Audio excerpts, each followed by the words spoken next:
सुम्बुल और रजत, सबसे पहले welcome to INS. Thank thank you. You. And सबसे पहले आपसे जानना चाहेंगे कि तीसरी खुशी जो नया शो आ रहा है उसके बारे में कुछ बताइए, क्या रीजन था आप लोग का करने का और ये शो कितना डिफरेंट है और शो से? मेरा तो यही रीजन था, वो कैरेक्टर जब मुझे ब्रीफ मिला कि अन्विता का जो कैरेक्टर है, like she is the Elder sister of 5 siblings, and उनको वो पाल रही है, एक तरह से पूरा घर संभाल रही है। सो वो मुझे थोड़ा सा इंटरेस्टिंग लगा था, बट उसके साथ साथ मैंने गॉट टू नो कि इतने स्ट्रगल होने के बावजूद भी it's not gonna be like typical ड्रामे वाला शो। ये बहुत लाइट हार्टेड शो होने वाला है, जैसा नॉर्मल हमारी लाइफ में जब प्रॉब्लम्स होती है तो हम पूरे टाइम ऐसा स्ट्रेस करके हमारे दिमाग में धीमता ना नहीं चलता है, तो वैसे ही टाइप का शो होने वाला है। So I think that is one of the things which attracted me the most, and या the reason of doing the show. Story फिलहाल पहले तो कि स्टोरी बहुत अच्छी है, और खैर मेरे पास ज़्यादा वो नहीं था, टाइम नहीं था। मतलब एक दिन पहले लॉक हुआ था मैं, तो इतना मैंने कुछ ज़्यादा सोचा नहीं, बस मैं बहुत चाह रहा था कि ये शो हो जाए, क्योंकि स्टोरी स्टोरी जो सुनी थी बहुत अच्छा था। कैरेक्टर जो इससे पहले मैंने जो कैरेक्टर हीरोज या प्ले किए हैं, बहुत typical hero kind of a person, बहुत ब्रूडिंग और ऐसा ऐसा बहुत टिपिकल, वैसे जैसे हीरोज होते हैं ना वैसा था। और ये इतना अच्छा है कि मतलब बहुत रिलेटेबल कैरेक्टर है। एक तो जो भी कॉलेज गोइंग और ऐसे लोग हैं वो बहुत रिलेट करेंगे इस लड़के से, विराट से। तो he is charming, he is funny, he is trying to woo Anvita. किस तरह से बस इसके लाइफ में घुसना है इसको, और इसको खुश रखना है। He wants to light up environment, and तो इस टाइप का कैरेक्टर है, बहुत लाइट हार्टेड है, तो बस ये कैरेक्टर पसंद आ गया। इन रियल लाइफ आप लोग को ऐसी कौन सी चीज़ है जिससे आपको इतनी सी खुशी मिलती मुझे अभी है? ऐसा फिलहाल कोई मोमेंट है कि आप लोग को वो मोमेंट जी लिया आपने, आपको थोड़ा खुशी मिल रही है? खुशी तो मुझे खैर मिल जाती है कभी भी, मुझे इसको ऐसे ऐसे करके भी बहुत खुशी मिल जाती है। लेकिन ये छोटी इतनी सी खुशी तो ऐसी खुशियां हैं छोटी छोटी सी, मतलब this show is also about that कि small things, just enjoy small things, कि आप ऐसे बड़ी खुशी को चेज मत करो। आप उसको चेज करने के चक्कर में इतने इतने मतलब प्रेशराइज है वो चीज, सारी चीजें मत हो जाओ। आप छोटी छोटी खुशियों को भी एंजॉय करो लाइफ रजत की में। लाइफ में खुशियां नहीं है, मतलब एक तरह से हम्म। कुछ भी। मैं मतलब यही चीज है, मेरा लाइफ का भी मोटो यही है यार, कि मतलब तुझे किस चीज छोटी से खुशी छोटी। मिलती है? मुझे खुशी सोने से यार, अभी तो फिलहाल सोने से, यस, हाँ, सोना। तुम बोला। मुझे बहुत अलग अलग चीजें हैं। मुझे मेरी कैट है घर पे, उससे मिलती है तो खुशी मिलती है, जब तक वो मुझे काटती नहीं है। और पापा और साने के साथ टाइम स्पेंड करना। बट अभी मैंने रिसेंटली एक नई खुशी डिस्कवर की है, विच इज बार्गेनिंग करना, जो मुझसे पहले होती नहीं थी। और अच्छा। अब जो मुझसे होने लगी है, मैंने 1 रुपया बार्गेन कराया था। Oh. And I was feeling so proud of myself. मैंने घर जाके पापा को बताया, पापा को बोला आज आपको अपनी बेटी पे गर्व होगा 1 रुपया कम कराने में। मतलब शर्म भी नहीं आई मुझे। स्टोरी शेयर करेगी? नहीं। प्लीज ना। अच्छा okay, it was very smart, ठीक है, बहुत बहुत स्मार्ट मैंने किया था जो भी किया था। सो मैं जा रही थी पैकअप के बाद घर, और हमें पेट्रोल भराना था, तो हम पेट्रोल भराने के लिए गए गाड़ी में, एंड वहां पे कुछ तो अमाउंट हुआ था 4224.43। तो वो आए, उन्होंने बोला कि 4225 करिए 24 के बजाय। मैं बोला क्यों? बोलते क्योंकि 0.43 है। तब मुझे एकदम 7 स्टैंडर्ड मैथ्स याद आई, और मुझे लगा कि नहीं, जब तक वो 0.50 के ऊपर नहीं जाएगा तब तक वो 25 नहीं होगा। एंड मैं वहां पे उनसे ये बात करने लगी, तो उन्होंने बोला ठीक है आप 24 ही कर दो। उनकी हिम्मत भी नहीं हुई मुझसे झगड़ा करने की, आर्ग्यू करने की, मतलब आपको जितना दे रहा है आप दे दो। और फिर मैं पे कर रही थी, और मैं तब भी बोल रही थी स्कूल की मैथ्स काम आई आज मेरे भी। And I was so proud of my self. बिल्कुल। सबको पता है मैंने सेट पे आके भी। रियल लाइफ में आप लोग का कैरेक्टर कितना सिमिलर है, या ऐसी कौन सी चीज़ है जो आप लोग को लगता है कि एकदम सिमिलर है आप लोग का कैरेक्टर? सिमिलर एक चीज जो नहीं है वो है कि मेरे 5 भाई बहन नहीं है, but yeah, that the maturity that Anvita has, I'm somewhere around that, एकदम उतना भी नहीं, because she has बहुत सारी चीजों की responsibilities, तो उतना नहीं बोल सकती मैं maturity wise, but somewhere I feel very connected to her। उसका जो व्यवहार है वो मुझे बहुत अच्छा लगता है, तो मुझे ऐसा लगता है आई कैन फील कि मैं ऐसी हूँ काफी हद तक, अपने बहन को लेके या अपने पापा को लेके। सो या that is one relatable thing, and I find it very beautiful. मतलब विराट के साथ ऐसा है कि अगर जिसको जो उसको अच्छा लगता है वो उसके लिए नो मैटर व्हाट वो उसके लिए सारी फाइट मारेगा बस उसको खुश रखने के लिए या उसको अच्छा फील कराने के लिए। तो वो चीज़ मेरे साथ भी है, मेरे साथ ये लेकिन वो एक कॉन भी है ऐसे वो बहुत दिक्कत करती है लाइफ में। बट विराट के साथ ऐसा है and it is turning out to be positive, उसमें अच्छा दिखेगा। बाकी ये रिलेटेबल चीज़ है और बाकी ही इज़ नाइस थोड़ा सा।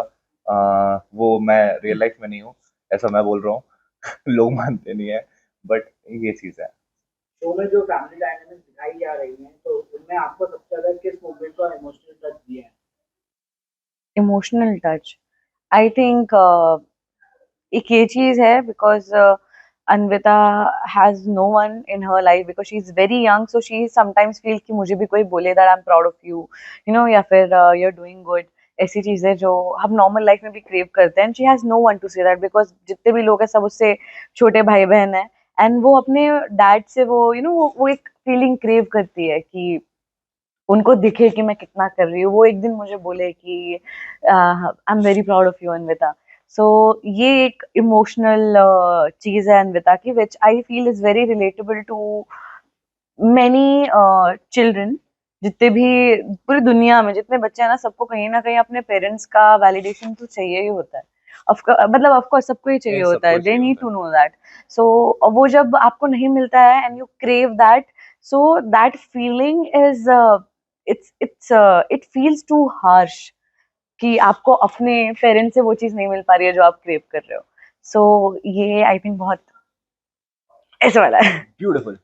ब्यूटिफुल। अ, अ, विराट, आपसे जानना चाहेंगे कि आपके कैरेक्टर में अपने बात को सबसे दूर रखते हैं लेकिन अपने दर्द को छुपाना क्या सच में स्ट्रेंथ का साइन है या फिर इमोशन को सामने लाना ज्यादा जरूरी है? नहीं, आई डोंट थिंक सो।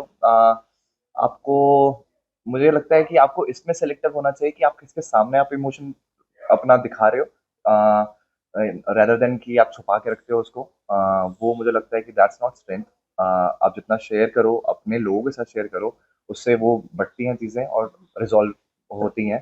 तो मैं उस पर बिलीव करता हूँ। खैर इस पे नहीं कि छुपाने से। आप दोनों से ये भी जानना चाहेंगे कि आजकल जो है जो भी शोज आ रहे हैं, नए शोज जो भी आ रहे हैं, तो वो लिमिटेड टाइम तक रहते हैं और काफी जल्दी बंद भी हो जाते हैं, तो क्या रीजन मानते हैं आप? क्योंकि आप लोग इतने साल से टीवी इंडस्ट्री में काम कर रहे हैं, तो उसका क्या रीजन मानते हैं आप लोग कि मतलब क्यों इतने जल्दी शोज बंद हो रहे हैं? पहले के शो बहुत प्रेम करते थे। पहले तो इतने शोज भी नहीं थे जितने आज की डेट में हैं। एंड उसके साथ साथ आई थिंक आप हर एक शो का सेम रीजन नहीं हो सकता जाने का। किसी का कुछ क्रिएटिव डिफरेंसेस पे चला जाता है, कुछ टीआरपी की वजह से चला जाता है, बहुत सारे रीजन होते हैं शो के जाने के। बट यही है कि मुझे ऐसा लगता है कि हर एक शो अपनी किस्मत लेके आता है। आप चाहे उससे कुछ भी उम्मीद लगा के रखो, अब वो शो की किस्मत है। भले ही आप सोचो कि ये ज्यादा नहीं चल पाएगा, लेकिन वो सालों चल जाता है। So you never know. तो या जी, मुझे भी यही लगता है। मतलब मैं सच्ची बताऊँ तो मुझे सच में नहीं पता है। मैंने इतना काम भी नहीं किया है अभी ज़्यादा कि मैं इतना शेयर कर सकूँ इस चीज़ों पे।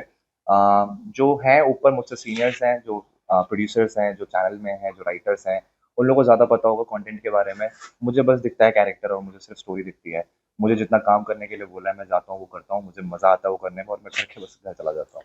सच में मुझे नॉलेज नहीं है इस तरह। पहले के एक्टर्स की बात की जाए तो पहले तो मेल एक्टर्स रहते थे, तो स्पेशली जैसे अरुण सर हुए और राम कपूर हुए, कई सारे एक्टर्स रहते वरुण हैं सर, जिनका स्क्रीन प्रेजेंस जो है बहुत सही रहता था और हुँ। बहुत जबरदस्त रहता था। तो आजकल के कैरेक्टर्स में हमको बात नहीं दिखती है। मेल मेल कैरेक्टर्स की बात की जाए तो आजकल फीमेल ओरिएंटेड शो ज्यादा हो गए हैं, उस वजह से क्या मानते हैं? इट्स अ गुड थिंग ना कि आप पहले जो वर्ल्ड था उसमें जैसे औरतों पे फोकस नहीं होता। और मेरे ख्याल से टीवी शोज मोस्टली घर पे हम लोग की मम्मी सब लोग औरतें देख रही होती हैं। तो इट्स गुड ना, उनको पेडिस्टल पे तो चढ़ाना चाहिए कि उनकी जो चीज़ों के लिए उनको बहुत दिनों तक मतलब दिखाई नहीं दिया है, अब वो चीज़ें दिखा रहे हैं और वो चीज़ें रिलेटेबल बना रहे हैं, लोग रिलेट कर रहे हैं उस चीज़ों से। तो ये बढ़िया चीज़ है ये तो मुझे लगता है कि वही एक तरह से जैसे बोलते हैं ना कि सोसाइटी का मिरर होता है। तो आई थिंक वो दिख रहा है तो इट्स अ गुड थिंग कि प्रोग्रेस हो रहा है इस चीज़ में। तो ओके, लास्टली आपके शो की बात की जाए तो क्या लगता है आपको ऑडियंस क्या करे पाएगी इस शो से? I think if they'll start watching the show, first episode भी देखेंगे, so they'll be hooked, and because I'm sure I'm gonna be hooked to this show even though I'm working on it. So बस देखिए, बहुत अच्छा show है, बहुत प्यारा show है, आप देखेंगे आपको मजा आएगा। या बस वही। इंडिपेंडेंस डे आ रहा है तो आप लोगों को किस चीज़ से आज़ादी चाहिए, ऐसी कौन सी चीज़ है जो आपको लगता है कि आपको फ्रीडम मिल सकती है उससे करने से? लेजीनेस से, आई थिंक मुझे कॉफी से भी चाहिए। मैं बहुत कॉफी पीती हूँ। हाँ, कॉफी। मेरे भी कुछ बैड हैबिट्स है ऐसे। नहीं, बट मुझे कॉफी चलेगी रोज, आई एम हैप्पी। मुझे मेरे को नुकसान नहीं कर रही है अभी तक। फ्रेंड्स, फैंस को क्या मैसेज देना चाहेंगे आप लोग इंडिपेंडेंस डे के दिन? हैप्पी इंडिपेंडेंस डे आपको हम दोनों की तरफ से सबसे पहले तो, एंड उसके अलावा अपनी फैमिली के साथ टाइम स्पेंड करें, आज़ादी की खुशी मनाएं उनके साथ, और उसके साथ साथ जितने भी लोग, मैंने पहले भी बोला है, फ्लैग जब भी खरीदते हैं उसका थोड़ा ख्याल रखें कि 15 अगस्त सेलिब्रेट करने के बाद आप उसको इधर उधर ना फेंके, उसकी बेइज्जती ना करें। आप सभी को हैप्पी इंडिपेंडेंस डे।